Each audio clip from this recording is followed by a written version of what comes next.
Hey friends, how are you? What if Naruto was got large Harem Oleana movie? It was a rather simple day for the people of Hulberry City. Not only was the city a tourist hotspot because of the ports that are home in the city, allowing both tourists and citizens to have a nice relaxing day on the sea, away from the city and market aspect of the area, it was also home to the water gym of the region, the second gym that many gym challengers will face in their journey. The smell of salt water and the ocean breeze never got old, otherwise, people wouldn't set up or live in the place for too long. The weather was always fine and always at a pleasant temperature, even when it was in the winter seasons, it hardly reached uncomfortable levels. It truly was a place to live if you could handle all the flying and water type Pokemon thriving about. As much as it is lively, it also has many other aspects, such as water Pokemon were everywhere, along with many bird Pokemon. It also had some nice fishing spots by the bay, where one could relax by and fish away the day. It was also home to one of the finest restaurants that one could find in the Galar region named Captain's Table, and as the name suggests, along with the place that it was located in, it was a seafood restaurant that had many cuisines to suit the tastes of its customers, while also having a nice view of Hulberry Stadium and the docks nearby. While also having a great view of the lighthouse that lights the way for wayward ships at night, with the statues of Toxtricity as the guardian of the city. However, it was also home to a local orphanage, and that is where our story begins. The moon was beaming down rays of light, guiding the way for those unfortunate enough to leave work late or simply return from work that was located in another city, while the pale white moonlight was heavily contrasted with the orange and yellow lights coming from the street lights and the pale blue hue that was being emitted from the stadium itself. It was also very quiet in the city at night, with most of the population sleeping, regaining energy that was lost throughout the day. All of the flying type Pokemon were nesting in their nest in the trees surrounding the city, and the water type Pokemon were doing what they were doing at night. However, that couldn't be said for a cloaked figure walking through one of the many streets of the tourist destination. Garbed in a long, yet clean black cloak that was covering most of the head and went down to the ankles, showing that the figure was wearing pale green sneakers. It was hard to make out whether the figure was a male or female. The cloak also concealed other articles of clothing from view. The only identifiable things the figure had was the height, which was a rather short 54, and had colored hair, which was light green in color and had black tips. Still, it wasn't enough to be identifiable properly, especially with so little being able to be seen. In its hands, however, it was holding a rather large and rounded woven basket, which looked like it was freshly purchased from a store. The figure every now and again shook the basket, almost as if it was trying to calm something down inside of it. Flashes of a bright blue blanket and small plush in the shape of a fox was also present within the basket. Humming noises were heard coming from the figure's mouth, almost like it was trying to make a harmony. It was soothing to listen to and was almost maternal in nature, like a mother would use to calm down a baby or young child. As the figure kept walking, it kept on moving its head around from left to right, always focusing on its surroundings, almost like it didn't want to be spotted or caught. Finally coming to where its objective was, the figure took some time to look upon a sign it found near the steps leading to the building it was meant to deliver the package to. Hulberry Orphanage. Nodding to itself, it made its way up the small concrete staircase leading up towards the main entrance of the building, where it was finally greeted with large wooden double doors that had some children's drawing on them, some of them more faded out than others, which just meant that it was simply older than the rest. Pulling down the head of the cloak, revealing a rather cute girl with bright green eyes and pale skin that was unblemished by any marks or wrinkles, bringing the woven basket up closer to her face, she gently leaned down and gave a small smooch on the face of the baby that was within the basket and underneath the bright blue blanket. As soon as the girl's lips met with the forehead of the small baby boy that had a small tuft of golden blonde hair growing, he was covered in a small pink hue before his small lips curled into a smile and he snuggled deeper into the blanket and falling deeper into his slumber. Goodbye and good luck, the girl's voice was melodic and soothing, making anyone fall under its embrace. Gently placing the baby within the woven basket down by the front door, she pulled her hood up once again, concealing most of her body barring some of her hair from sight once again. Taking a deep breath, she took a step forward and knocked a few times on the large wooden double doors. Once that was done, the girl sent one last look towards the baby and disappeared, leaving no trace of her being there except for the baby and the woven basket. It was just a shame the girl didn't see the sign that was rather faded out and basically blending in with the color of the brickwork, saying no more room, a very sad statement, considering that it meant that not another orphan could be taken into the establishment, and for the fact that it meant that no one was adopting children faster than there were orphans being accepted into the building. Anne was not pleased, as she was woken up rather abruptly from her slumber, running the orphanage with a few of her friends and family, which held over 50 orphans ranging from small toddlers to young boys and girls that were still waiting to be adopted into families. The building itself was a couple of decades old and was simply refurbished into the local orphanage. As at one point in time, it was a mansion that belonged to one of the richest and oldest families in Galar.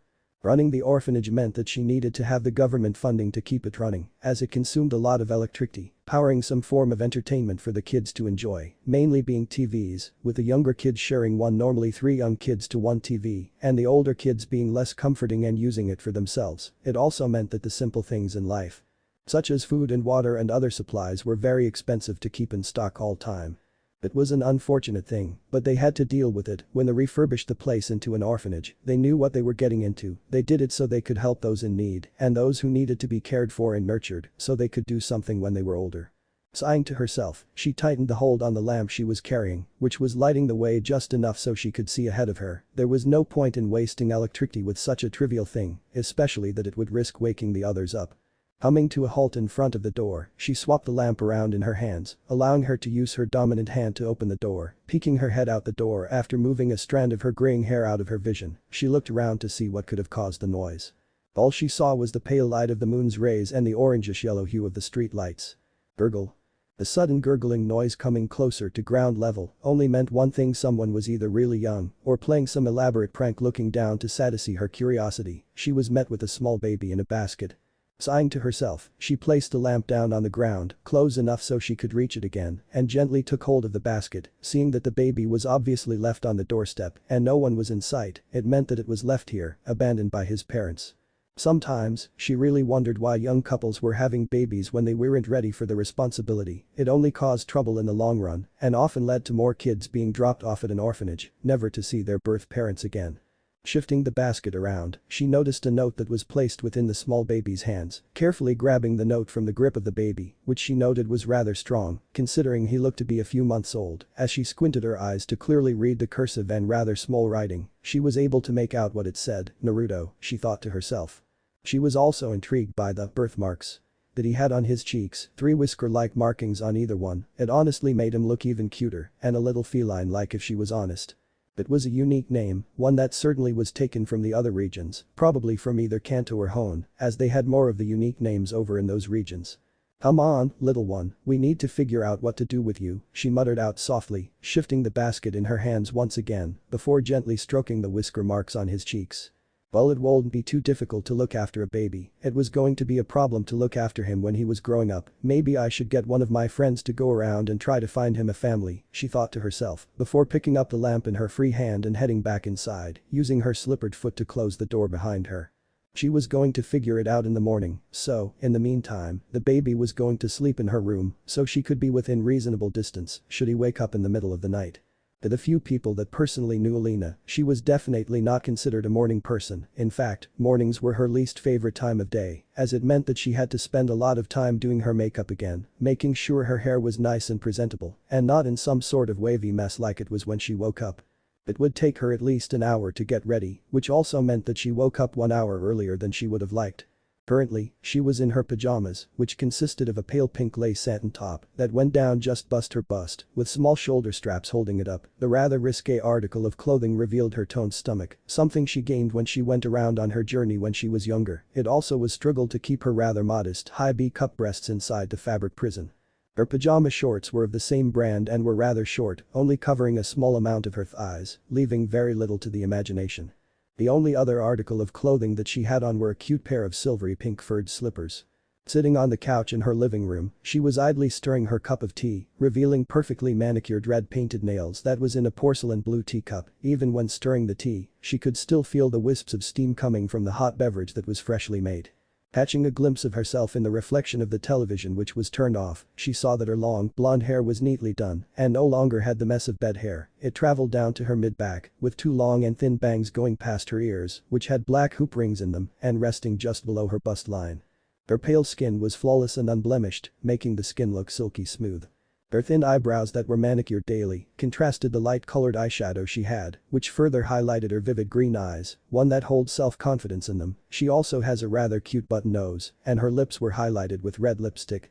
All in all, she looked like someone who was very rich, which she was, and someone that many people would have wet dreams to. However, in her case, she hasn't even had a boyfriend yet, she just hasn't found the right one yet, which was why she had a few on and off girlfriends in the past. Her friend, Rose, was currently in the negotiation of making his dream come true, and that was making the Rose Tower, which was planned to be a massive building built in Winden, which would both act as the headquarters of his future company, which the name was not decided on yet, and also for a place where people can enjoy battling in a high-risk and high-reward scenario. Which was just another word for battle tower, ones found in most regions of the world, but instead, the final challenge would be the current champion. Knock. Knock. Glancing at the clock on the wall which was designed as a cleavable, she saw that it was only 7:15, way too early for someone to be knocking at her door. Sighing to herself, she grabbed her Rotom phone, which was nearly fully charged, and turned it on, before opening an app that allowed her to check her security cameras around the premises of her home. She blinked a few times as she noticed that her security camera was showing one of the local orphanage workers, and the orphanage worker was holding a small woven basket with a blonde baby inside and was trying to hide the hopeful look on her face as she was showing signs of stress. Placing the phone down, she got up from her seat, taking the spoon out of her cup of tea and placing it down on the small plate that was holding the cup of tea with a small clinking noise, and made her way over to her speaker system, where she pressed a button which would allow her to speak with the person outside her door. "Hello, what can I help you with this morning?" she asked, trying her best to not sound too rude or allowing any signs of her morning voice to be heard. "Oh, it's Jill, from the local orphanage, and I was wondering if I could borrow some of your time." Raising a dainty eyebrow at the obvious nervousness heard in her voice and how young it sounded, even over the electronic speaker system, Alina decided that it was probably the first time that the orphanage worker was in the premises of a rich person's home.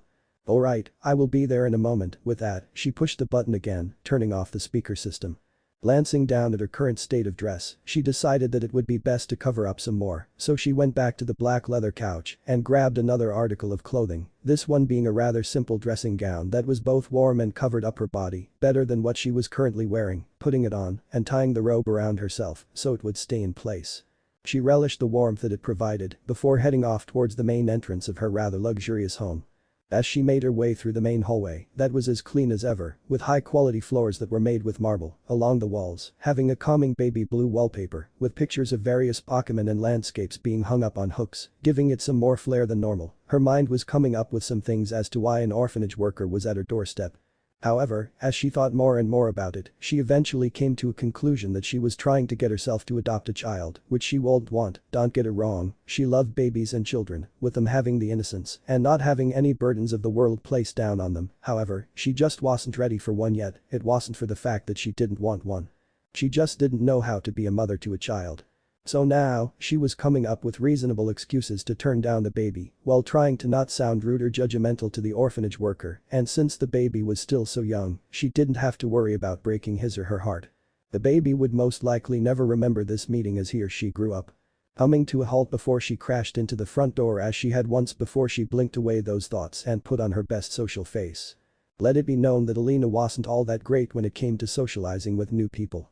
Placing a hand on the shiny silver door handle, she took a small breath before opening the door, wincing momentarily as the sunlight entered her eyes. Quickly getting over the light change, she placed her attention towards the person who was standing in front of the door, and she winced internally as she saw the hopeful look on the worker's face in person.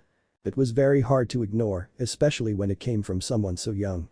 The orphanage worker was wearing the normal uniform of the local orphanage, one that looked bright and cheerful to keep the attitude and mentally of the place at a high level. It wasn't form-fitting, but it wasn't too loose either. The worker stood at about 56 and had light brown hair that was tied into a ponytail, with one bang framing her cheek, making her dope brown eyes pop out more. She could tell she was in the mid-teens or late teens, as she still had some baby fat on her cheeks, along with a few pimples on her nose and around her lower lip. "Yes?" Alina inquired, crossing her arms over her modest chest, staring directly at the orphanage worker, trying her best to not look at the baby.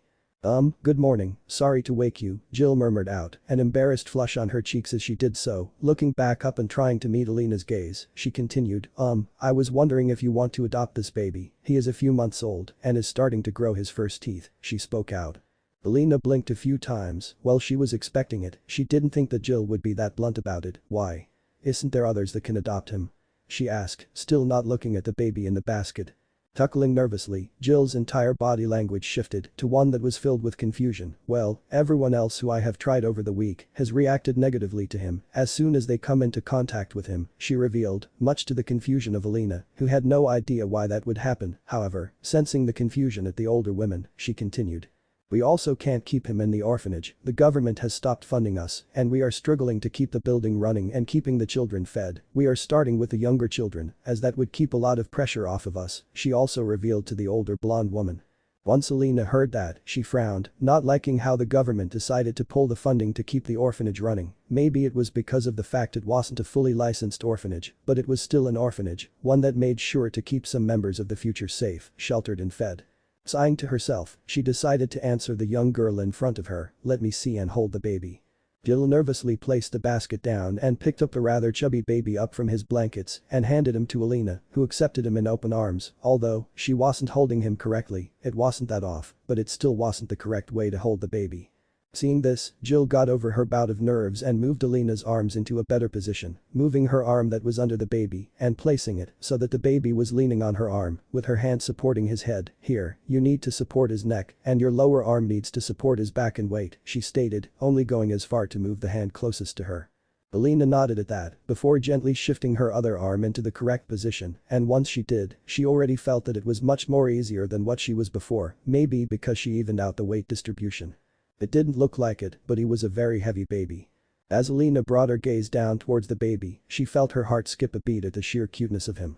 His chubby little cheeks were puffed out slightly, and she could see the odd markings on either cheek, and she had to repress an urge to rub them. His skin was peach-colored, even if he wasn't in the sun a lot. He must have got the skin color from one of his parents. He was wearing a cute little top that was white in color and had a print of a scorbunny on it. He was also wearing some tiny blue shorts. He was barefoot, so he was wriggling around a bit once the chilly breeze hit him.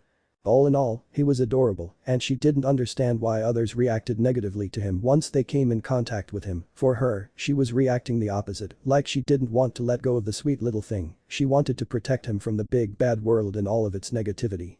What she didn't know was that she was actually smiling a motherly smile and was starting to exude an aura of maternal love onto the baby, something that orphanage workers saw and smiled, knowing that she finally found someone that could look after the kid.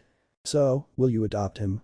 Jill asked, not even attempting to hide the hopeful undertone in her voice. She was becoming rather down in the dumps that people were becoming so negative towards the small blonde baby. Every other toddler or baby they had managed to put into a family, and she didn't even know why that this baby cold.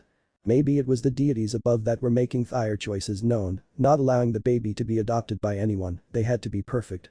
If that was the case, maybe this lady was the one who was meant to adopt Naruto. Huh? Oh, Alina was snapped out of her thoughts about the cute little baby in her arms as she heard that question. Looking back up towards Jill, she saw the pleading expression on her face. It was probably against the law to try and convince someone to adopt a baby like this, but from what she heard, the orphanage was getting desperate at this point. Running out of supplies and time while trying to find homes for the kids involved in the orphanage. Looking down at the blonde baby, she suddenly stopped and it seemed like the world around her came to a screeching halt. Looking back at her were the most beautiful blue eyes that she ever saw, looking at her with childish innocence, with absolutely nothing tainting him either mentally or spiritually. It was like she was staring into the captivating ocean that was nearby and out of her bedroom window back in her home. Now that she was locked in the gaze of the small and adorable baby, her heart was breaking out of its cold exterior, and it felt like the walls that she placed up around it was crashing down, all from one look at the small baby. It didn't help that the baby was reaching up to her, like he was trying to gain the attention of his mother, and tried to smile, although it really wasn't a smile. It was more of a gummy smile, but she could see a few teeth starting to exit the gums. Fine, she finally relented before she brought the baby up closer to her face and she smooshed her cheek against his marked ones, eliciting a small giggle from the baby. "What do I need to do?" she asked, knowing that she couldn't turn back now and she was now in this, she needed to not only provide to herself, but try and get the best possible upbringing for the child she would now call her own. It was going to be weird, she was now a mother and now people will start treating her like one for the next few months. Jill gave the brightest smile that she has ever seen before she quickly scrambled through the basket once more and pulling out a few pieces of paperwork along with a certificate which would most likely be an adoption certificate. "All you need to do is sign here and read through the other pieces of paperwork and sign where appropriate and we will take care of the rest," she said brightly. The sheer amount of relief that was in her voice was palpable. Nodding her head in acknowledgement, Alina handed the baby boy back over towards the caretaker, trying to ignore the deep pain in her chest as she did so, and quickly skimmed through the paperwork. Since she was so used to skim reading, she was able to pick up on the important information quickly and signed her name along the dotted line. Before doing the same with the other pieces of paperwork. As she finally came to the certificate, she was able to find out the boy's name, along with other key information that he had currently, Naruto. Huh, that's a nice name, she thought to herself. It was a shame that she didn't have a last name that the boy could have, and it also seemed like he didn't have a last name either. As she quickly read through the other information that was presented on the certificate, she was able to see that his birthday was on October 10th, a few days before her own, that he weighed nearly 6.5 kilograms, and that he also had a B blood type, in case anything happened, and he needed that sort of medical attention. Double-checking that everything was in order and properly signed, she handed the paperwork back towards the caretaker, and, in return, she was handed little Naruto once more, and as soon as she came into contact with him, she felt at ease once again. "Thank you so much, I do hope that you both have a great time, just please, treat him well," Jill said, ruffling the small tuft of blonde hair on little Naruto's head before she headed off, either to drop in the paperwork to her boss at the orphanage or going straight to the hospital to get copies of the paperwork. As Alina watched the caretaker basically skip off, obviously feeling much more better about the day, she looked back down to the little baby in her hands and saw that he was fast asleep and he was clutching at her robes in order to be as close as possible to her during his sleep. Placing a small kiss upon his forehead, she smiled lightly before bending down and grabbing the woven basket which had his bright blue blanket and a red fox plush in it. "Well, welcome home, Naruto. I promise I will try and be the best mama possible," she cooed out to the little baby her new son in her arms. Now, she only had a few problems that she needed to sort out. One of them was baby-proofing her house and making sure that anything harmful is well out of the reach of her new son. Another one was that she needed to get the necessary supplies for a growing baby and child. Then, she needed to know how to actually be a good mother. Maybe she could use the internet to find that one out. All she knew was that her life was changing, and probably for the better. As Alina laid to rest in her bed following another eventful and rather stressful day, dressed in her nightwear, she pulled the quilt up and placed it just below her collarbone, allowing her body to soak in the warmth, yet not risking herself to become uncomfortable or overheated. It was mostly silent in the room as she stared up at the ceiling. The only real sounds in the room were the small hums that were coming from her power-efficient ceiling fan. It wasn't on a high setting, it was set, so it was comfortable with the amount of cool air that it was placing throughout the room. Also joining in on the slight noise of the fan was the sound of her own breathing, which was a little more ragged than usual, mostly due to the toddler that she was now taking care of. Speaking of the toddler, Naruto was sleeping in a small cot beside her queen-size bed. She would have him sleep with her during the night, but she didn't want to risk him falling off the bed during the night and injuring himself. She would never forgive herself if she allowed that to happen. It had been a rather chaotic couple of months since she first adopted Naruto. Her skills were slowly being developed by letting her instincts guide her, along with internet guides on how to be the best and perfect mother. However, she could say that she didn't regret it, not a single bit. The next time she could, she made her way down to the local orphanage and personally donated her own money to keep it operating and possibly receive the upgrades that it needed or deserved, even placing a little extra down for more luxuries and other wants that the children of the orphanage might want or need. Thus, she became an owner of sort for the local orphanage after donating a large sum of money into it. Sure, it won't give her any profit in return for her investment, but it would ensure that the kids unfortunate enough to be placed in the orphanage would have a fair shot in life, in academics, and even enjoying the simple things that other children with families would have. To her, that meant more than enough, knowing that she brought smiles to other kids, even if they didn't recognize her in the future, and adopting little Naruto melted her cold exterior, as most her knew her would say after seeing how she was with Naruto. To her, he brought more color into her world and allowed her to experience new things, some things that she possibly couldn't do. And he just brought more joy to her world, allowing herself to slip out of her normally serious and timely persona and into something more like someone who was carefree. It just made her all the more determined to make him happy and safe from all the monstrosities and dangers of the world they live in. Yet, despite him bringing more color and joy to her world, it also brought some other challenges. One example was actually raising a toddler. She went to little get-togethers with the other mothers of Hulberry City, and they simply talked about some things or worries they had, and if possible, gained some advice from the other mothers in the group. However, she was also surprised to hear that despite Naruto being only a few months old, he didn't make that much noise. Sure, he cried when he was hurt or he was upset at something, or when he made a mess in his diaper, but other than that, he didn't really cry that much, maybe if she left the room too long and he wanted his mother back. He slept soundly during the night, rarely waking up, which she heard was extremely rare for a baby or toddler, as that was one of the things that most parents were fearing the most, all of the sleepless nights or near sleepless nights due to the baby crying. The reason why his cot was in her room was because the baby monitoring system that Alina bought was basically useless, and one night when she came back from using the bathroom and checked what was happening, she honestly thought that Naruto had died during the night because he was so silent and basically unmoving. So She got rid of the baby monitoring system and gave it away to one of the new mothers in the small group for free. Mind you, she didn't want to sell it for a price, as she knew how hard it was to balance wages and paychecks with a baby in the house. The only times that he seriously had a meltdown was when Alina hired a babysitter for a few days while she had to help Rose with something. While she hired a female babysitter who was used to dealing with toddlers, what she saw when she came back still surprised her. Flashback. As Alina arrived back into the premise of her home, she instantly felt at ease. Just the fact that she was home was something like a weight dropping off her shoulders, where she would have some peace for a while, as well as being back with her sweet little Naruto, who she had grown extremely attached to over the time since she had adopted him. They say that people get homesick when they are far away from home. She, however, had no such thing. She suffered through something worse when she needed to go away for a period of time away from Naruto. She called it Naruto sickness. In this state, she became more irritable to others, and she was constantly on her phone looking at the many photos that she had taken of Naruto. Either in his cute pajamas that she bought him, or even when he was acting cute, such as the photo she had of him where he was asleep in his cot, with him holding his plush against his cheek as he used it like a pillow. She had even set that one as her wallpaper, and she stared at it whenever she was feeling stressed or even irritated, which happened far too often when working with Rose. Then she would appreciate. Shaking her head clear of those thoughts, she made her way up the walking path, which was a small path that was made of cobblestone and was surrounded by a small bed of flowers on either side, all varying in colors.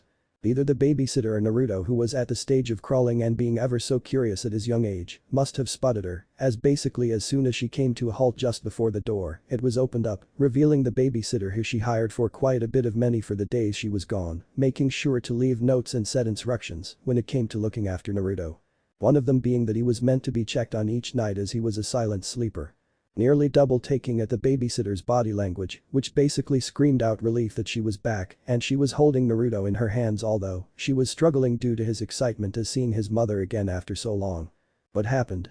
Alina couldn't help but ask as she took in the ragged and worn out babysitter. Her hair, when she first saw the babysitter, was nearly done in a ponytail. Not a single strand of hair looked out of place. Now, however, it looked like it hadn't been properly done, and strands of hair were everywhere, almost like she was suffering from constant bed hair. She had large and dark bags under her eyes, signifying she had very little sleep. Even her hazel eyes were dull. Definitely missing the shine to them when Alina first saw her.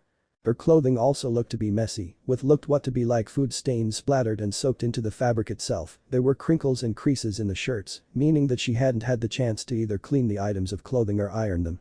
It was challenging to handle for the time you were away, the babysitter said after a moment of contemplating the words to be said towards the mother. He cried at night and only went to sleep when he was too tired to continue cry. It was hard to wash him or clean him, and feeding him was a nightmare, with him spitting out the soft food back onto me, as you can see, she finished, gesturing to the mess on her clothes with her free hand. Blinking owlishly in shock from what the babysitter said, Alina turned her confused gaze towards her sweet little baby. That didn't sound like Naruto at all. In fact, it almost sounded like she babysat another baby. There was no way her little angel was that different without her around. I see, Alina managed to finally speak out. Still unsure about the information that Naruto was that sort of menace to anyone. Deep within her mind, however, she was cooing in delight at Naruto being like that to anyone else and acted like the perfect angel to her. It just meant that she meant the world to him and he wouldn't want anyone else in his life. Sadly, it will be that deep down thought that would lead future events. Sorry, he normally doesn't act like that, Alina apologized before taking her wallet out of her purse and pulling out some notes. Counting 6 out of the small stack she took out, she offered it to the babysitter, who was looking surprised at that. Here, take this, think of it as a better apology, so you can get new clothes or something like that, she said, gesturing with her eyes for her to take the offered money. Oh, no, I can't do that, I'm paid to look after kids, I can't accept this, the babysitter denied, not wanting to sound rude to the display of generosity she was being shown by the mother of the adorable, yet unruly child. Please, I insist, Alina stated, basically shoving the money in the free hand of the babysitter before she swiftly managed to grab Naruto, who was looking at her with rather large puppy eyes at the fact he was being ignored by his mother. Sorry, baby, I have you now, she cooed out softly, rubbing her cheek on his, eliciting a small gurgle of happiness from him. She had a gut feeling that he would be close to saying his first words soon, and she wanted to be present when that happened. She didn't care if she had to cancel any important meetings with Rose or her friends. However, she felt anger swell up inside her, and at that point, her gaze turned rather fierce, as she basically looked like an angry mama bear protecting her cub. What happened? She asked, gesturing at the bandage that her poor little baby had around his arm, which was concealed under his sleeve. However, when he kicked around in her grip, she was able to spot it, as the sleeve had rolled up a fraction. The babysitter, confused about the sudden and rapid change of demeanor and mood of the mother, looked to where she was gesturing and felt a bead of sweat form on her brow, and breathing seemed to become harder as an unseen force was felt by her. Gulping lightly, she answered in a rather meek voice, after coming out of the bathroom, I saw him fall down the stairs. Bringing her gaze up towards the mother, she nearly had a heart attack at what she saw. To her, surrounding Alina's body was a fierce aura. It also seemed like her eyes were glowing in rage. Why? Alina began, before taking a deep breath, trying to calm herself down. It was difficult, but she managed to do it. Didn't you bring him in with you? That way, he was in your sight at all times, like the instructions I left you said, she added, emphasizing the way she said all times to the woman. It was inappropriate, she managed to mutter out meekly. She felt like she wanted to run and escape, but she couldn't do that until she got the go-ahead from the mother. Plus, it would have been unsanitary, she added on, hoping to have her reasoning would calm down the mother. So? I bring him in with me all the time, he stays where I place him. Didn't you see the mat rolled underneath the sink? Alina questioned the woman rather harshly, almost like she was offended at the previous statement that the babysitter said. She always brought Naruto into the bathroom with her whenever she was going to have a shower, whenever she went to the toilet to do her business, she would always place him on a cute little blue mat she got, so he wouldn't be sitting on the bathroom tiles. Not only did she wash it thoroughly after every use, but it also kept her precious little baby from being uncomfortable on the tiles. Those bastards could get very cold on uncovered skin. She couldn't imagine what it would be like on more sensitive skin, much like a toddler's or baby's skin would be. No. She stated, not at all having remembered seeing a blue mat in the bathroom. She started to get a feeling that this woman was either deranged or had memory problems. She hoped it was the latter option and not the former one. Leave, Alina muttered, barely audible for anyone. Pardon? The babysitter questioned, having heard something, but was unable to know what it was. I said leave. Take the money and leave, Alina stated, her voice low and ferocious. Never before had Alina felt this mad toward someone before, not even when she was dealing with Rose's annoying remarks and attitude.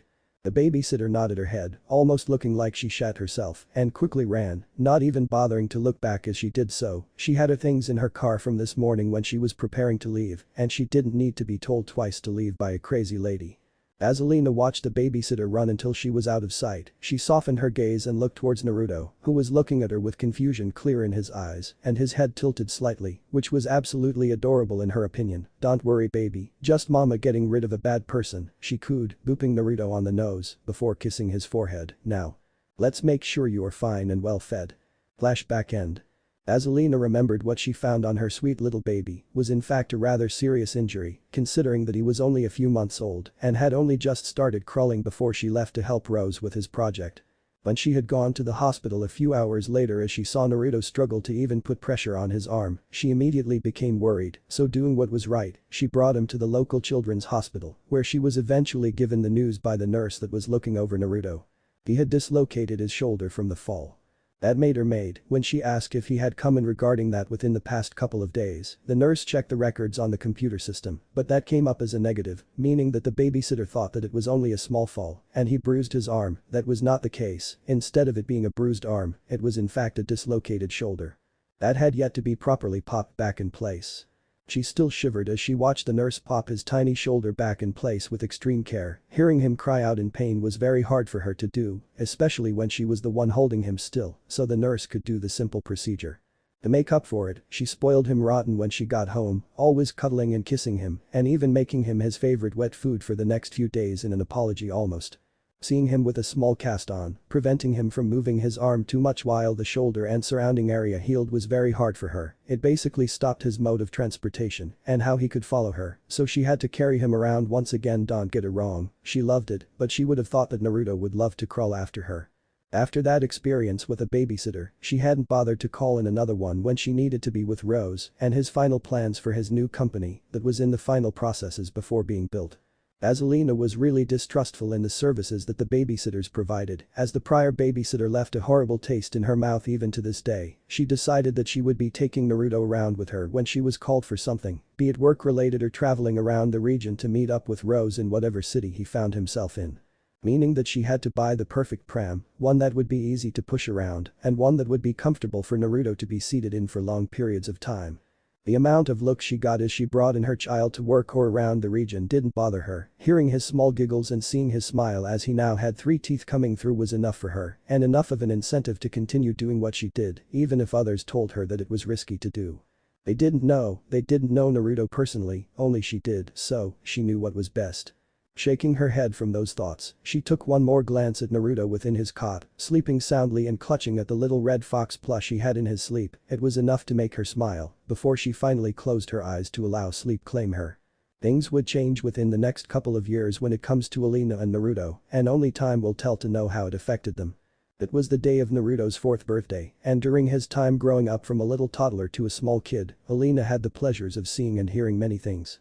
When he was just 8 months of age, he finally said his first words, and of course, she was there to hear it for the first time, and when she first heard it, she got her phone out to record it, along with asking him to say the word again. Once he did, the video ended within the midst of Alina squealing in delight. As the video ended, Alina scooped Naruto up and smothered him in kisses and praised him greatly, telling him that he was such a smart and beautiful boy. As he hit around 10 months of age, his baby teeth had finally filled in, so he was no longer at the teething stage, and he was no longer in pain due to his teeth pushing out of his gums. Now, he had the most beautiful smile that Alina has ever seen from a child. Mind you, she was probably very biased in everything that was regarding Naruto. When he was shy of just a year old, he was starting to walk on his own legs. Mind you, his steps were very shaky and wobbly. He could make about 1.5 steps before falling back down into a crawling position, but the small laughs and giggles that would escape his mouth in happiness was all the more greater to Alina.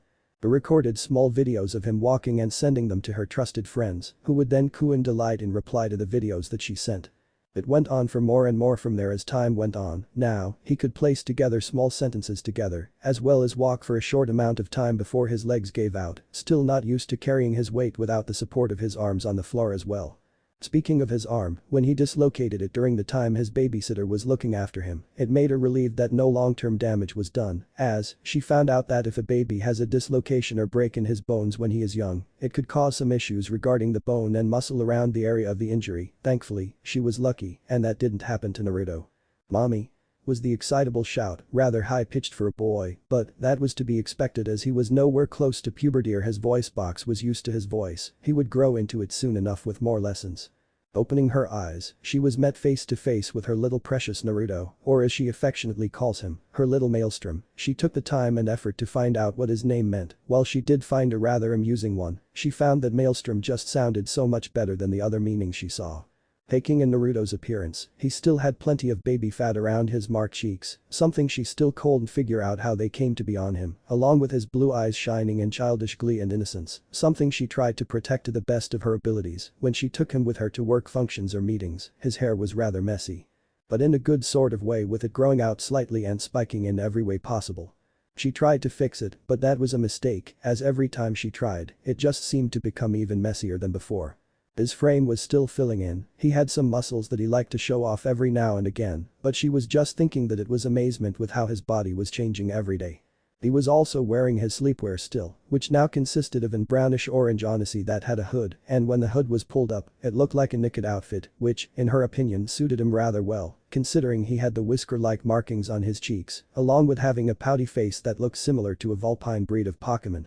As his personality was starting to form and shine through, she also found out that he was rather mischievous when it came to certain things. He also liked seeing people be pranked, as well as one night she heard the TV turn on, and the volume was still rather high, so she could hear it in her room, and when she went down to see what had happened, she saw Naruto watching something that wasn't meant for someone his age, a pranking channel that didn't bleep out the crass language being thrown around. However, there still wasn't a dull day around when Naruto was close by, and that was basically always. Naruto was always in the sight of Alina, and Naruto made sure that his mother was always in his sight. He was so attached to his mother that he even went into the bathroom with her, always talking to her with childish innocence, even when she was on the toilet or in the shower. Although, that didn't mean that she didn't get extremely embarrassed when he would watch her dry herself after getting out of the shower. Even when asking him to turn around to be polite, he never did, so he always saw everything. Although, he wasn't a pervert or anything of the sort, he just had this childish fascination when it came to her. Somewhere deep down within her mind, where she locked away any thoughts that were less than pure, were screaming with glee at having his attention on her body despite his extremely young age, something which she could get in a lot of trouble for if it was found out. Shaking her head clear of those thoughts once again, she started to sit up on her bed, but she was unfortunately knocked back down again by the ever-excitable 2-year-old jumping on the bed with reckless abandon. The knock wasn't all that hard, but considering it was early in the morning and her muscles were still asleep, it made it an easy task. "Mommy. Guess what day it is?" Deciding to joke around with him, Alina placed a finger upon her chin in a mock thought and hummed in thought, "I don't know, is it Christmas?" She jokingly questioned. Of course she knew what day it was just funny to see Naruto's reaction to it. Naruto puffed his cheeks out in a pout, which made his cheeks look even chubbier than they actually were. His eyes were brimming with fake crocodile tears as he looked at his mother with a betrayed expression on his pouty face. "No, mommy, that is ages away," he stated with all the aggression and annoyance a 4-year-old could muster before he looked back at her, his expression changing rapidly. "It's my birthday," he cheered, tackling his mother into a hug. "That means that I can finally open my presents." Smiling lightly at her son and his adorable antics, Alina tilted her head ever so slightly so she could look at the alarm clock that was on her bedside table, a little gift in which she cherished, as it was a gift that Naruto bought for her a year ago, and the time read that it was still early in the morning, 5:30. Doesn't he know that a full night's sleep is important? Alina mentally deadpanned. While she might have been a rather fun and loving mother that spoiled Naruto rotten sometimes and smothered him with all of her love and attention, she was still strict when it came to teaching him important lessons, one of which was eating healthy with 2 fruits and 5 vegetables a day sadly. He was still rather picky about his greens, and another one was that he needed 7 to 9 hours of sleep per night to grow into a strong and healthy boy. The last part shouldn't be a problem, as she tucked him into bed at 7 p.m. and he normally woke up in the early hours of the morning. However, just last night when she was walking to the bathroom, she stumbled upon Naruto watching a movie at 10 p.m. and who knows what time he went to bed after she gave her one and only warning to him. "Alright, baby, just let mommy get up, then we will get your presents," Alina said, ruffling Naruto's hair. Nodding his head at that, Naruto all but jumped from his position, which sadly caused Alina to grunt in pain as she felt the shock travel through her gut at the sudden movement. Seeing that Naruto was shuffling around on the floor next to her bed, she pulled open her bedside table drawer and pulled out a pokeball before opening it, engulfing a small area with a bright flash of light. As the light died down, it was revealed that Alina had sent out one of her Pokémon. However, the Pokémon that she sent out was the wrong one, as was seen by the widening of her eyes. "Pretty," Naruto muttered out in an almost trance-like state of his pupils dilated and his eyes dulled in color a bit after sniffing the air for a few seconds. All that was heard was a rather seductive hissing sound before a purple blur grabbed Naruto and bolted out of the room, with the blur dragging Naruto behind it. "No. Salazzle, get back here." Alina called out in mild panic, mentally slapping herself for not checking the simple pattern on her Pokeball to allow her to know which Pokémon was which that she was going to send out. She was meant to send out Serena, not the seductress of her team. She just wanted her Naruto away from her Salazzle, whose species are known to be rather raunchy and rather manipulative.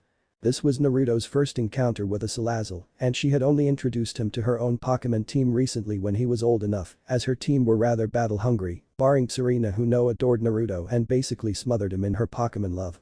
But also irked Alina greatly, only she could smother Naruto in that much love. Shaking her head away from those thoughts, she quickly maneuvered herself out of the bed and making a mess out of her quilt, which somehow tangled itself with her body, she fell to the floor with a small thump, groaning in pain. She quickly got up and brushed herself off before grabbing Salazzle's Pokeball and then started running out of the room and try and chase after the rogue Salazzle. Not even bothering to change out of her nightwear, which was rather revealing and mostly made of satin lace and didn't even fix up her rather bad case of bed hair. Humming to a screeching halt, Alina quickly straightened herself up and tried to regulate her breathing once more while wiping some of the sweat coming off of her body using the sleeve of her nightwear top, and the sight that she was met with amused her but also irked her greatly. She saw that her Salazzle was basically coddling Naruto on the comfortable and soft cushioned couch, which looked odd because Salazzle is a Pokémon that produces pheromones that basically alter the mindset and even control or restrict the freedom of males, and also due to the fact that she was a massive poison and fire type lizard. Speaking of Salazzle, it is a dark grey Pokémon resembling a salamander or lizard. Its thin body has a purple underside with several wavy dark pink markings.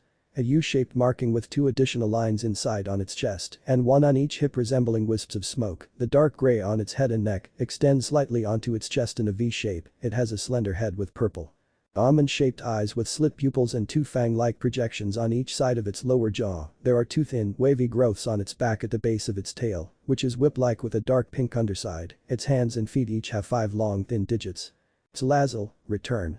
Alina commanded, holding out the pokeball that belonged to Salazzle, which shot a thin, red beam of light that engulfed the toxic lizard before it returned to its pokeball, in which it was quickly placed on the small table that was located in the hallway just before the entranceway to the room that Naruto was in. Huh. Naruto muttered out, his pupils expanded and his eyes becoming brighter as the weird stench in the air finally disappeared. Looking around, he had a confused expression on his face as he tried to remember how he got in this room. Wasn't he just inside his mother's room? Naruto, my poor little boy, Alina murmured out, which caught Naruto's attention as his head whipped to where he heard his mother's voice coming from. Mommy? Naruto called out, hoping down from the couch he found himself on and crashed into her body, engulfing her in a tight hug. How did I get here? She could barely hear the question due to his voice being muffled slightly by her clothing, but she could hear the fear in his voice as he did blank out when Salazzle got her pheromones off and to suddenly be pulled away from the source and find himself in a place he didn't remember being. He had a right to be scared. Sorry, baby, mommy allowed the wrong Pokemon out, it won't happen again. She whispered softly to him, ruffling his hair slightly to try and calm him down. Seeing him pull away and wiping a few stray tears from his eyes from the experience, Alina suddenly crouched down and gently grabbed his shoulders. Baby, look at me, she gently said, gently rubbing soothing circles into his shoulders to help relax him further. Seeing his blue eyes brimming with unshed tears nearly made her heart break for her little mistake. But she put those thoughts away before she gained a small smile on her face. How about I give you a present to make it up to you? She questioned, her eyes shining in mirth. The unshed tears in his eyes all but vanished and his downtrodden and sad mood basically evaporated as he looked up to his mother with an expression of pure joy and happiness. Yes, please. He excitedly said, basically vibrating from excitement and wonder what he was going to get. Smiling lightly, Alina booped Naruto on the tip of his nose gently. Alright, wait right here, I'll be back with one of your presents, she said, before standing back up and vanishing past the doorway. Naruto obediently complied with his mother's request, once again showing how much he loves his mother by once again doing what he was told. Never before had he ignored a request from her, as the thought of her being happy made it better for him. He could still remember one time that his mother left to do something, leaving him under the care of Serena, who was really smothering to him almost like a second mother to him, and when his mother returned, she didn't look all that happy and looked upset about something, and with him being the curious child, he went up to his mother, hugged her and asked what was wrong. The reply that he got was that her friend wasn't listening to her and went against her advice and requests. Ever since then, he had vowed to himself as a childish promise to always listen to his mother, so he could always see her happy and not upset. He didn't like it when his mother was upset, because then he felt upset and a little angered at whoever made his mother upset. Naruto. Hearing his mother's voice again, he snapped his attention back to her, his eyes filled with childish wonder and intrigue at the object she was holding. He knew what it was, he had seen them many times before, it was a pokeball, but the thing was he didn't know if it was already used or not. Watching as his mother came closer to him, before crouching down once again, so she could be closer to his height which was still nowhere close, but he was still growing, barely coming up to her thighs when she was standing full height she extended the hand that was holding the pokeball towards him. This is one of your gifts, for being such a sweet and caring boy. Was all she said before placing down into Naruto's own two hands. Looking down at the pokeball in his hands, he felt his heart rate skyrocket as thoughts of what could be inside the singular pokeball filled his little mind. He looked up to his mother once more, almost asking the question with his eyes alone. Go on, open it, she gently chided him. Closing his eyes and remembering one of the lines that the older people said on the television when he watched the Pokemon battles, Pokeball, go. He yelled out, throwing the pokeball into the air with all of his might, his nerves getting higher and higher with each passing second. A sudden bright light and popping noise filled the air as the pokeball opened and a small beam of light descended upon the ground before eventually taking a shape of a Pokemon. He held his breath as he waited for the light to die down and see what was in the pokeball. However, he then heard an odd noise before he could even see what the Pokemon was. It almost sounded like a mixture of a purr and a bark. As the light finally died down and the Pokemon was fully revealed to him, he couldn't help but smile, his smile being so bright and large that it looked like it could split his face. The Pokemon was an orange-maroon fox-like Pokemon with a slender body and a large head relative to its body size. It has long, black ears, white spots on its head that resemble eyebrows, and small dots around its eyes that gives the appearance of tears and mask-like markings around its yellow eyes. It also has tufts of furs on both sides of its head. It has a white belly and chest. Its feet are black, and its tail is long with a black tip resembling a sack. It seemed to question, its large black ears drooping a little as it titled its head and looked around the room it was in. Whoa. It's a Nickit. Naruto couldn't help but marvel at the Pokemon in front of him. He always had a thing for anything fox-like, yet he didn't know why. It was shown by his honesty that he was currently wearing, along with him having fox Pokemon-themed blanket covers and even posters that he had around his room, although he didn't use it much as he preferred to sleep close to his mother. "I hope you like it, I caught it just for you, and it also happens to be female," Alina said, moving slowly as to not scare away the little fox Pokemon and gently scratched behind its ears, getting a purr from the Pokemon. "Thank you," Naruto yelled out, although at a relatively softer volume, as to not irritate the ears of his new Pokemon buddy, and brought them both into the largest hug he could muster. "Kit." The Nickit cried out suddenly from the sudden movement done by Naruto, before melting into the hug and starting purring with much more strength, causing small ticklish vibrations to run up both Naruto's and Alina's arms. "Don't worry about it, anything for my sweet little boy," Alina said, kissing Naruto on top of his head before she too melted into the embrace that her child was giving her. "Now, we still have some presents to get through, but we need to have some breakfast first," Alina said, getting out of the hug. "Now, we also need to go over some ground rules when it comes to taking care of Nickit, alright?" Alina stated, giving a certain look to Naruto which meant he needed to pay attention or suffer some consequences. "Yes, Mom," Naruto said, closing his eyes and giving an absolute beaming smile towards her. "Kit." Nodding her head at that, Alina decided to cook Naruto's favorite breakfast, just to spoil him even more on his special day. "Now, what do you want for breakfast?" Without missing a beat, Naruto replied, "Waffles with ice cream."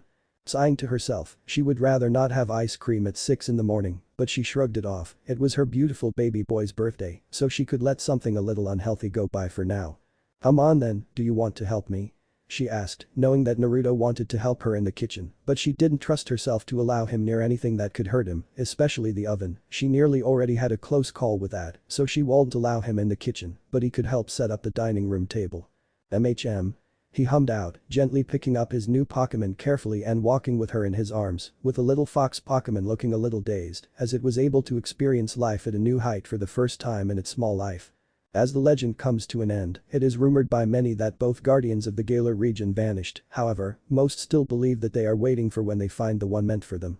Blinking away the stray thoughts and imaginations that entered his mind, Naruto gently shook his head away from those thoughts before glancing upwards at one of his many tutors that was hired to teach him after his mother pulled him out of both the local public in Hulberry and even the private school that was located in Modestic.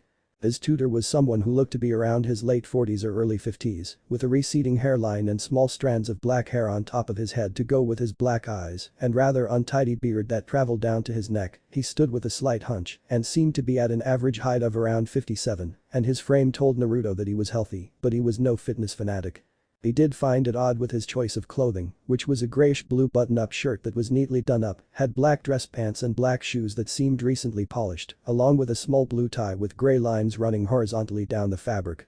As Naruto paid more attention his posture, he noticed that he seemed to be letting loose some sweat for some odd reason. It wasn't like it was hot in the study room they were in, it was a cool temperature thanks to air conditioning, and even the ceiling fan above was spinning slowly to rotate the air around. "Excuse me, sir," Naruto questioned his tutor. His tutor stopped what he was doing, which was packing up his relatively worn black suitcase from the materials he had taught, and looked at him, his expression changing ever so slightly in fear. Gulping lightly, the man replied, "Why yes, Naruto." His shaky voice and nervous stutter was not lost on Naruto, but he swiftly ignored it. He didn't know why his tutors, all 6 of them, always became nervous when meeting him, ending the lesson or even allowing him to talk. It had been rather funny at first, but now it was getting on his nerves, just a tad. "What does it mean by they are waiting for when they find the one meant for them?" he questioned, curiosity filling his voice to the brim. Shrugging his shoulders, the man replied, continuing to pack up his papers and books as he did so. "Nobody knows, it's just a legend passed down from generation to generation. It might not even be real, as nobody knows the beasts' names, all we have are tapestries, and yet, even they hold lies and scattered truths, and no real depiction of said beasts." Frowning at that, Naruto leant back in his chair, his mind awhirl in thoughts. Why would anyone make a story like this and pass it down for years, but not even know if the beasts in said story were real or not? It just didn't make that much sense. "I see, thank you, sir." Naruto accepted the story, and he will try to find out a little more on this. The history of the region was something that he was interested in, not enough to make a profession out of it, but it was more enjoyable than some of the subjects he was learning. Not a problem, the man said with a small nod, feeling a little more relaxed knowing that he had satisfied Naruto's thirst for knowledge. At least he wouldn't say to his mother that he was disappointed. He had to suppress a shudder at the thought of that woman. She was like a devil in disguise, and yet the kid, obviously her son, thought that she was an angel and the best thing in the world for him. How did he not see or even hear the things that she did or said to others? He had only accepted the job because he was genuinely curious that someone so young was interested in the history of the Galar region, and the pay was great, more than enough for him to deal with the scary mother of the child he was tutoring. Seriously, she was paying a tutor more than double what the normal rate was. And she organized 6 of them for her son. Looking around the room, he sighed to himself as he saw that the attention of the blonde kid was off of him, and he looked to be lost in thought. Looking at the time on his wristwatch, he couldn't help but smile, and suddenly more energy filled his body. It was time for his tutoring hours to end, and he would get a handsome wad of money doing so. Well, I best be off, kid. Don't want to waste any more of your time or your mother's time, he quickly said, picking up a small black billycock from the desk and placing it on his balding head. Tipping it down lightly, he left the room without another word. Hearing the door close, signifying the man had left the room, Naruto allowed himself to relax his posture a little bit. His mother had always told him that it was important to hold the correct posture at all times, even when in a learning environment, saying how it was healthy for the body and all of that, but to him, holding such a stiff and formal posture was hard to do for long periods of time. Getting up from his seat from his little makeshift desk like the ones he saw in his short stint at both the Hulberry School and the Modestic Private School, he neatly placed his little worksheets and many other sheets of paper that was related to the lesson that he had just now. Once that was done, he allowed himself to stretch his body out, getting rid of any kinks that may have built up in the amount of time he spent in that stiff posture. Groaning in delight as he felt the small pop of joints, he stood up to his full height before suddenly realizing that he still had his Nicket in her pokeball that was placed in the under-desk part of the desk. Quickly grabbing the pokeball from its place, he opened it up, allowing Nicket out in the open once again. In the small flash of light, Nicket was there, not looking all that impressed with Naruto, as was shown by the fact that her ears were ramrod straight and her eyes seemed to have narrowed slightly, along with her small fangs being barred and not exactly growling at him, but there was aggressive cry coming from her throat. Nervously rubbing the back of his head with one hand and giving a rather embarrassed smile on his face, he reached out for his other hand and tried to pet Nicket. However, that was met with a snap of the jaw from Nicket, which nearly made contact with his fingers. Hey. I'm sorry, Nikki, I just can't let you out while he is here. You know he hates any fox Pokemon, Naruto said softly, calling his Nicket by her given nickname that he had decided on a few hours after he received her as a present from his mother. After hearing her future trainer's statement, Nicket's ears flattened against her head and her tail dropping down and resting on the table, the muscles in it no longer tense. She remembered it all too well. Having that man yell at her not only hurt her ears due to her hearing, but it also upset her. Her future trainer and his Mima loved her to bits and, dare she say, spoiled her. It was why she would do anything in her power to protect her future trainer, but also his Mima from any harm. That was why she wants to be strong enough to do that, and if it took evolving to do it, then she would. However, hearing the man yell at her and call her things that she didn't understand properly, but knew it was bad from the way her future trainer reacted to his words, then it must have been hurtful, and just knowing that hurt her little heart. Seeing his little fox partner upset, Naruto gently picked her up, scratching her behind the ears as he did so and smiled lightly as he saw them raise up, and her body started to shake from the scratching and tickling he did, as well as her right back paw started kicking at the air. Apparently, he found a sweet spot on her. He would need to remember that for future use. And maybe to show his mother. You know, Nikki, I want to be a trainer when I am of age, and I want you to be with me every step of the way. Would you be there for me every step of the way? He questioned softly to his first Pokemon. Yipping softly, Nicket managed to maneuver herself despite the firm yet pleasant grip of Naruto before placing her 2 front paws on Naruto's clothed chest and licked his whiskered cheek and rubbed her cheek along his own. Purr. Blushing brightly at the accidental noise he made, he looked down at his Nicket and saw her face, and he could tell that she was surprised by the noise he made as well. However, after a few moments, he saw her face go from a surprised expression, as much as an animal could make, to something which meant that mischief was coming sometime in the future. And it possibly meant that she was going to try and do that more often to get the same reaction out of him. Hopefully, she could find a way to communicate that with his mother. He would probably die from embarrassment if she did that to him. At home wouldn't be that bad. If it was in public, however, it would be a different story. She did have a tendency to do that to him, whether she actually knew it or not. Never speak of this, he said, trying his best to look serious. However, the look was severely underwhelming, especially with a large blush on his cheek still being present. All he knew that Niket was probably never going to let this down, judging from the foxy grin that she had on her face, which was probably one of the only emotions that were easily identifiable with her and her species. Unfortunately for Naruto, Alina already knew about his little ability to purr. As Alina tapped away on her laptop, searching the internet to cure her boredom, something she always did when her little Naruto was in tutoring, she had come across many things, such as funny Wooloo videos, as they happened to flood the internet due to their apparent nature to be either very stupid or just funny Pokemon by nature and genetics. It was a pain since Naruto was now homeschooled, as issues with constant bullying, and with Naruto coming home in a rather upset mood. At first, she thought that it was a harmless practical joke or even childish humor, but when the issues kept on coming up each day or sometimes after every couple of days. That was when she took things into her own hands and paid a visit to the school and had a meeting with the principal. Sadly, it left a bitter taste in her mouth as she remembered the meeting. Flashback. Alina was dressed in something that was very formal, and so much like her, she was wearing a long white coat with a red blouse underneath, a black pencil skirt, grey tights, and matching black high heels. For accessories, she wears a black choker which is snugly around her neck, large hoop earrings, and a bracelet. She also has red lipstick, as well as red painted fingernails. All in all, she looked like she was ready to be in a serious business meeting, which was technically correct. Fixing herself up and making herself look as presentable and tidy as possible, she knocked upon the door that led to the principal's office. "Come in," was the call from behind the door. With the permission to enter, Alina opened the simple wooden door that had a clear pane of glass that allowed one to see into the room and for the occupants to look out of to the hallway outside. As she entered the room, she had to scrunch her nose to allow the strong smell of the room to settle into her senses before it overwhelmed her all at once. Closing the door behind her, Alina glanced around the room, trying to find anything noteworthy for the office space. It wasn't much, but that was what she was expecting from a public school. It was a shame that all the governments tended to pay more funds towards private schools.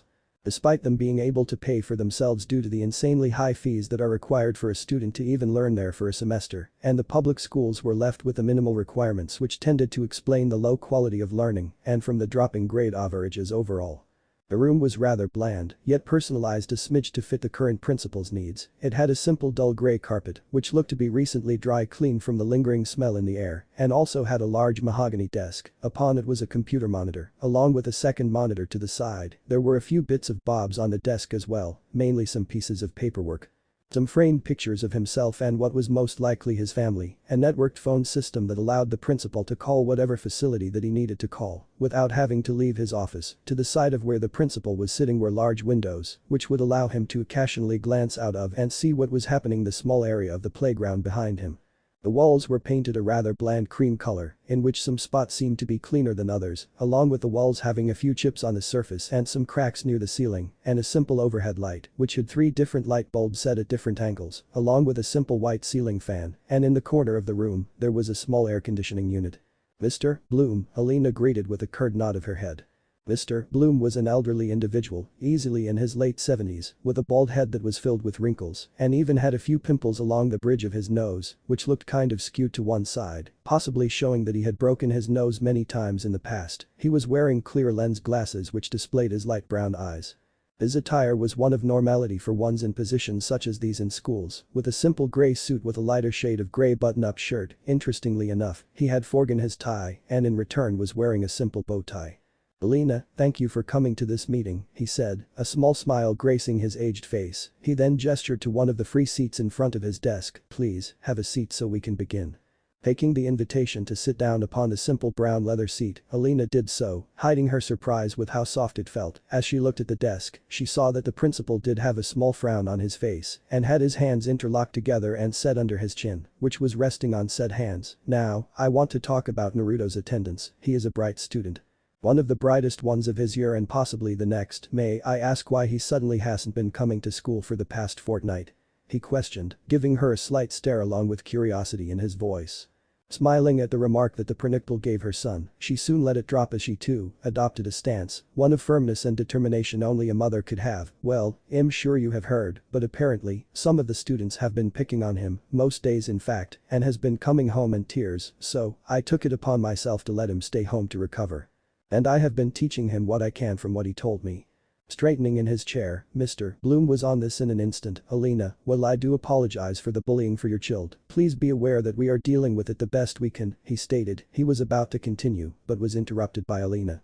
No, she cut him off, shaking her head and sighing at the typical response, which was the exact same that Naruto gave her when she asked him about what the teachers said about it. I do get that it is a school, meaning lots of different people with clashing personalities and traits everywhere, but I simply do not believe that you are trying hard enough. I've had over a month of Naruto and myself reporting these incidents, but do they stop? No, of course they don't. That is why I am officially telling you that I am taking Naruto out of the school, so you can take him off your system, and I will try somewhere else, she explained, her voice rising ever so slightly as she put on her cranky mama pants on. This, Alina, I cannot allow you to do that, Mr. Bloom exclaimed, rising from his chair slightly. Slam. Slamming her hands upon the desk with a large bang, Alina was staring the elderly principal directly in the eyes, her light green eyes seemingly glowing as she did so. No, Mr. Bloom. That is final, and you can't change that, Alina exclaimed before taking a deep breath and fixing herself up slightly posture-wise. Have a good day, she merely said, before exiting the office space, leaving the principal alone in his thoughts. Flashback end. Shaking her head clear of those thoughts before she lost her temper once again, it became apparent that public schools just weren't for her little Naruto. He deserved the best in life. She knew bullying was a thing, and to be honest, she expected it to happen, as that was part of growing up and childish taunts. However, what she didn't expect was for the bullying to continue on. Even after reporting it to the teachers.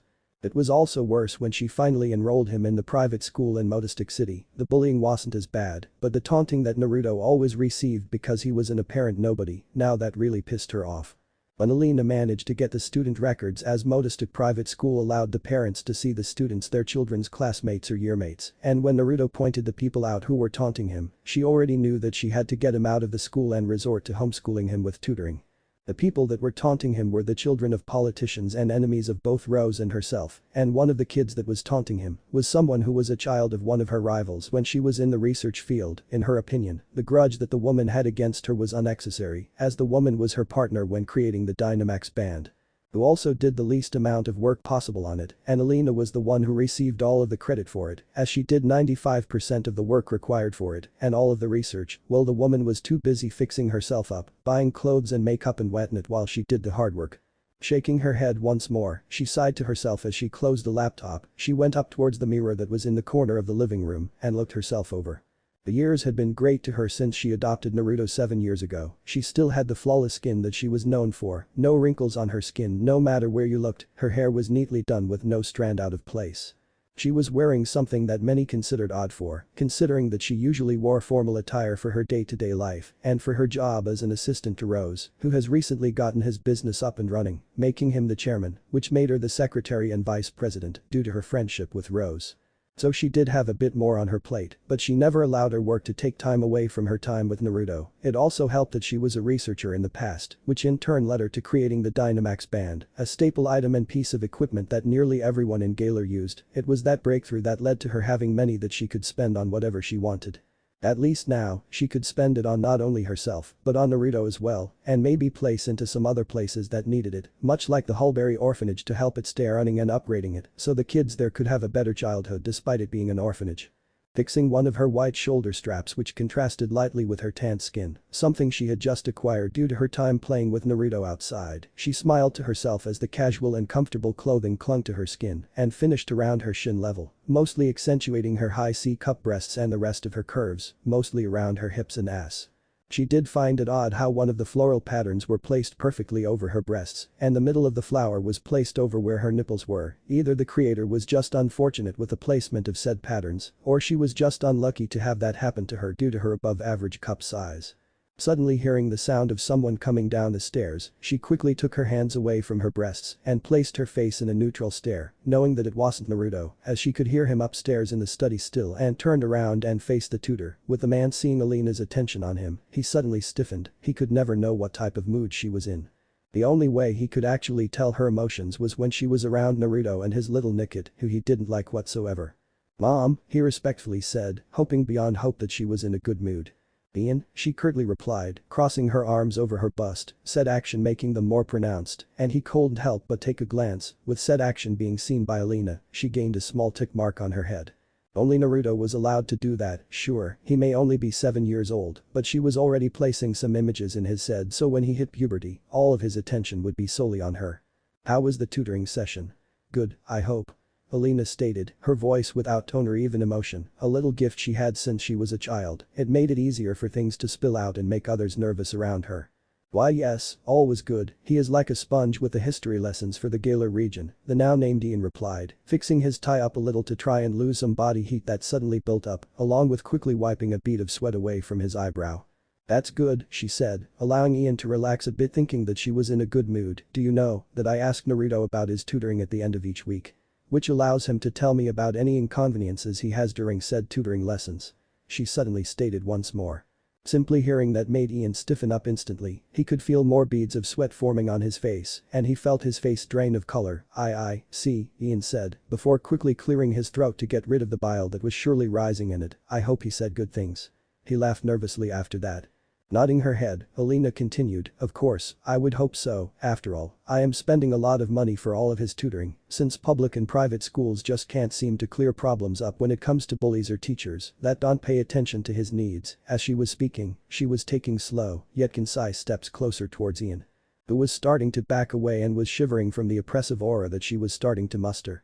He was definitely correct with his assumption, she was a devil in disguise that had wrapped her fingers around her son by not showing her true nature. What are you doing? He couldn't help but stutter out, he then felt something he never wanted to feel in this situation. He felt his back crash against the wall, sending a sharp jolt of pain through his body, eyes dilating in fear. He snapped his head to the left and right of him, trying to find a way out of this predicament, but to his horror, there was none. He was trapped between a rock and a hard place, only, the rock was a crazy woman that seemed to be completely mental.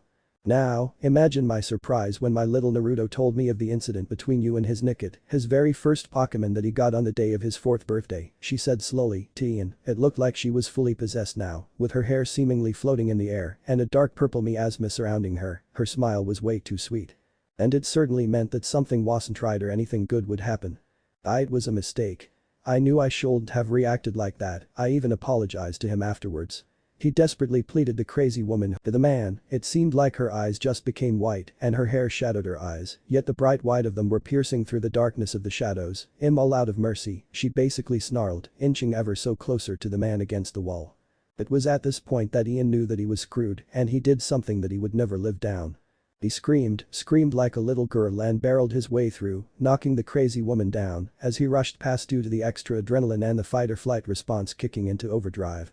He didn't even bother looking behind him, he didn't care that he might not get paid for this session, he just wanted to leave the house and never return for the rest of his life.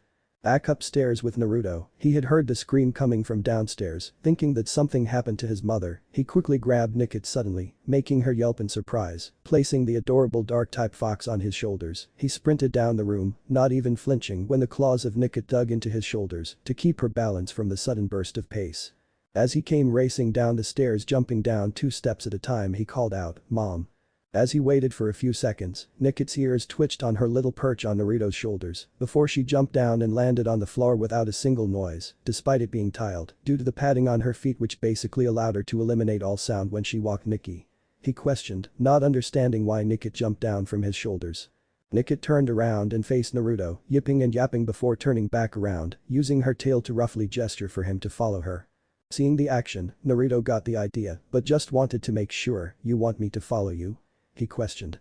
With another yip and a small nod of the head, Nickit suddenly started running off into the direction where her ears picked up the noise she heard. It was very quiet, but she had heard it. Hey! Wait up! He called out, pouting a little as he wasn't as quick as Nickit and started chasing after her as quickly as he could. While he may have been around the house many times, he still could get lost if he tried, and with apparently Nickit hearing something he couldn't, he needed to keep her inside, otherwise he would lose her as well. As he raced through the many hallways and other rooms of the house, chasing after Nickit, who always seemed to be just ahead of Naruto, but never far enough ahead of him to lose her, he kept his eye on her while keeping another eye on his surroundings. There was no need to cause any damage to himself when the possibility of his mother being hurt right now. As he rounded another corner, he skidded to a halt rather comically, before eventually losing balance as he accidentally clipped his own ankle, which sent him tumbling downwards, which in turn created a rather comical dust cloud to pop up, even if there was no dust inside the house whatsoever. As the tumbling ball of Naruto, something which could put a Wooloo's role to shame, came closer and closer, Nikit's ears twitched before she turned around, her eyes going wide as she was suddenly engulfed by the massive comical ball of dust and yellow hair. The momentum was so great that despite her efforts, she too was forced into the dust cloud and continued to travel rather unwillingly.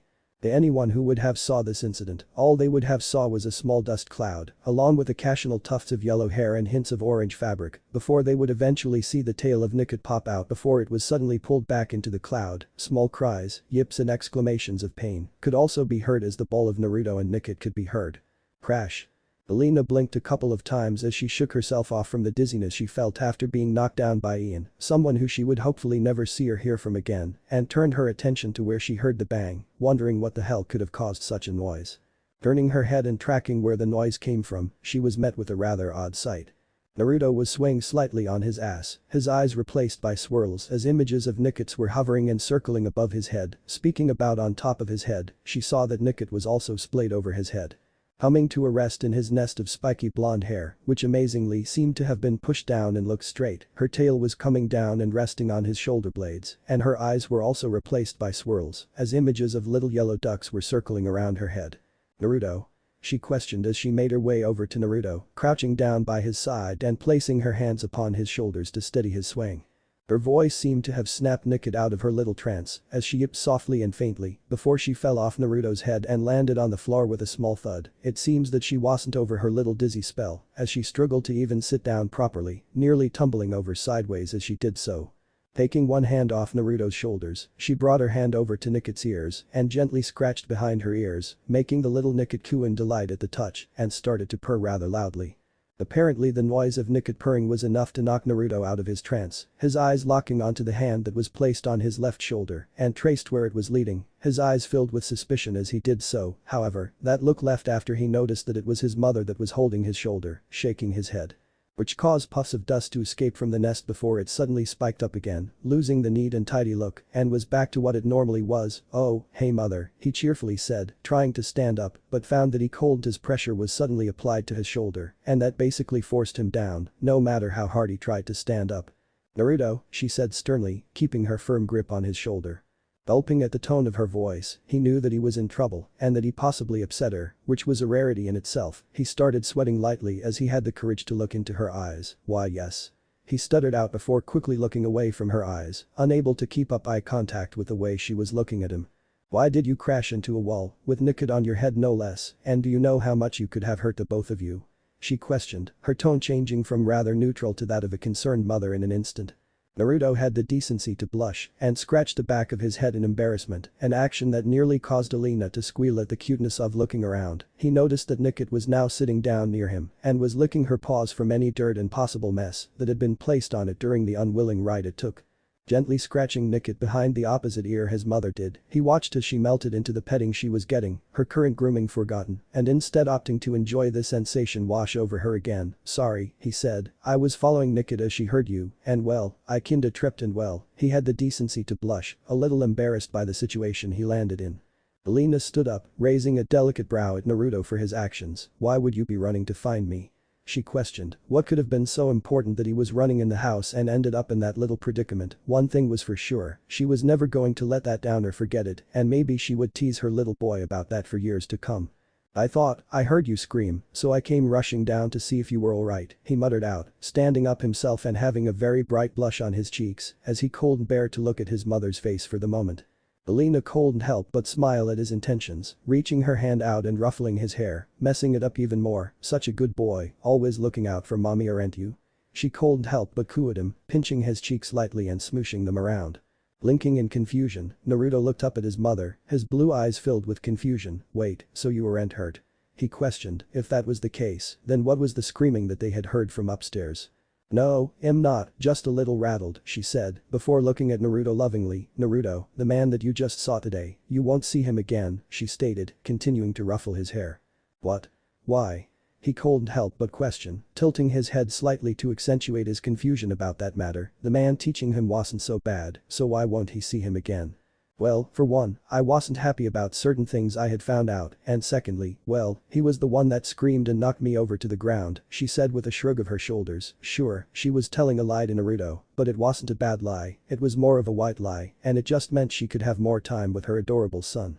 Huh. Naruto exclaimed, suddenly feeling a rush of anger sweep through him like a hurricane. How dare he push his mother, the sweetest person he knew, and the person who he loves the most. He suddenly gained many thoughts about seeing that man and pranking him to oblivion, or maybe setting Nickit onto him for a piece of revenge. It might have been possible that Naruto learned nasty plot with the way his thoughts were going about doing some things to that man that would make him regret from touching and even possible hurting his mother. "It's alright dear, I'm not hurt, I promise," she said, ruffling his hair to snap him out his rapidly darkening thoughts, although she was jumping from joy at seeing his reaction, maybe a little more conditioning, and he will see her as not only his mother, but his best friend, and hopefully in the future, something else.